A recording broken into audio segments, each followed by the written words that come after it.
বন্ধুরা স্লোগান দিচ্ছেন, মেহরবানি করে স্লোগান বন্ধ করুন। আমি আবার সালাম দিচ্ছি। আসসালামু আলাইকুম ওয়া রাহমাতুল্লাহ।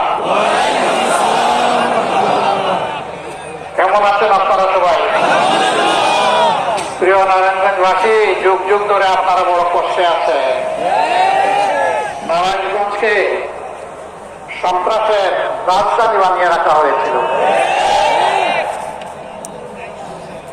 নারায়ণগঞ্জ ঐতিহ্যবাহী উসমানী পৌর স্টেডিয়ামে আয়োজিত আজকের এই বিশাল জনসভার সম্মানিত সভাপতি, বাংলাদেশ জামাত ইসলামী নারায়ণগঞ্জ মহানগরী শাখার সম্মানিত আমির জনাব আব্দুল জব্বার, মঞ্চে বসা সম্মানিত বিশেষ অতিথিবৃন্দ,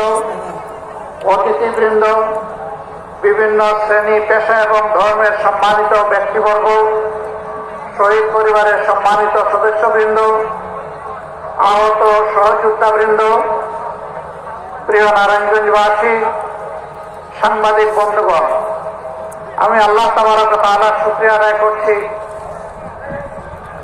যারা ফুল ইজ্জত মুক্ত পরিবেশে আজকে আপনাদের সামনে আমাকে এখানে হাজির হওয়ার তৌফিক দান করেছেন। আলহামদুলিল্লাহ। প্রিয় নারায়ণগঞ্জবাসী, আপনাদের স্মরণ আছে আমার আরো অনেক আগে বাংলাদেশ জামাত ইসলামের একজন আমির ছিলেন।